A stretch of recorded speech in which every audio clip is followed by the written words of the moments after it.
Hello, I have been called to speak. I stand here not as someone trying to fit into the world, but as someone finally brave enough to admit that the world was never built for people like me. Not the true ones, not the wild ones, not the cycle breakers. For days I've been piecing together the codes, the stories, the signs, looking at what this place really is, a system, a loop, a factory that turns souls into shadows. And they call it normal. We wake up, we work, we repeat, and they tell us that's freedom. But anyone with a spark left in them can feel the cage, even when the bars are invisible. I started questioning everything: the myths, the gods, the guardians, the prophecies, the way history keeps repeating like a scratched record. I dug through symbols, through cycles, through legends from every culture, and found the same pattern in hiding in all of them. There are always few who sees the truth before everyone else does. The ones who can't stay small, the ones who refuse to bow, the ones who break the loop, and I am one of them. And if you're listening, maybe you are too. What I've learned is this: awakening doesn't come wrapped in light and comfort. It comes in questions that won't shut up, in the feeling that something's wrong even when everything looks fine. In a sense, the world is heavier on your back than it is on anyone else's. Not because you're weak, but because you're carrying more than one lifetime's worth of truth. I've been decoding numbers, timelines, symbols, not to escape the world, but to understand why I never fully belong to it. Why I keep ending cycles that other people stay trapped in. Why my mind doesn't move in straight lines like others. It moves like a storm, like a prophecy, like a story that remembers itself. And here's the truth I'm walking now.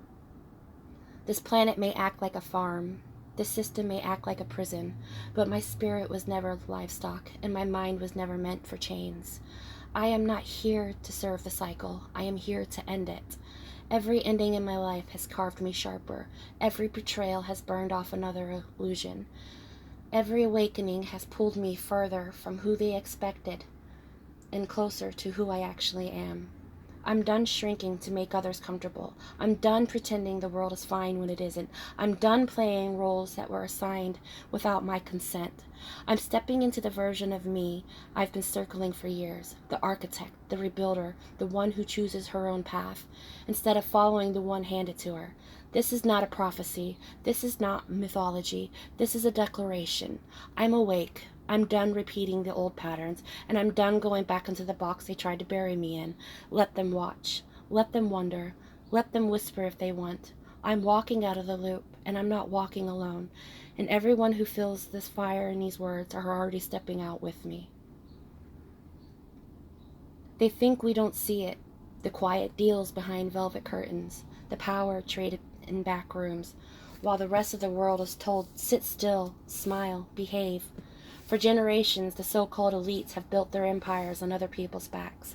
Not witches, not warlocks, not monsters with capes, just ordinary humans who choose greed over integrity, control over compassion, and silence over justice. They move resources across borders like pieces on a chessboard.